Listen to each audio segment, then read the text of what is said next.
এই অবস্থা মনারা সবাইকে হ্যাপি নিউ ইয়ার, নতুন বছরের শুভেচ্ছা।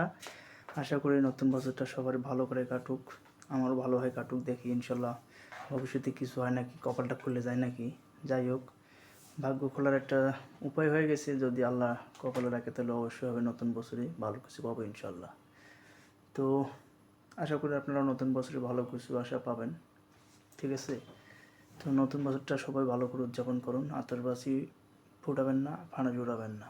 এতে আমাদের প্রকৃতির যে জিনিসপাতি আছে সব ক্ষতিগ্রস্ত হয়ে যায়, পশু পাখি অনেক কিছু অনেক সমস্যা হয়ে যায়, বিভিন্ন জায়গায় আগুন টাগুন ধরে যায়। তাই ওগুলো থেকে বিরত থাকি, সুন্দরভাবে উদযাপন করি যাতে প্রকৃতির ক্ষতি না হয় সেভাবে, ঠিক আছে। শব্দ দূষণ ভাঙ বেশি এগুলো করার দরকার নেই, এমনিতে বসতে যাবে যদি কিছু করেন পার্টি মাটি হাঙ্গি যাবি, ঠিক আছে। কিন্তু ফানুস আগুন নিয়ে আগুন মানে এগুলো উড়া যাবে না, ঠিক আছে। আজকে কিন্তু আবার 344 ধারা জারি আছে ঢাকা শহরে। রাত 10টা থেকে শুরু হবে 344 ধারা জারি। সেনাবাহিনী যার এভাবে তারাই কিন্তু কপাঘাত করে দেবে। তো যাই হোক, নতুন বছরটা আপনাদের ভালো কাটুক। Happy new year.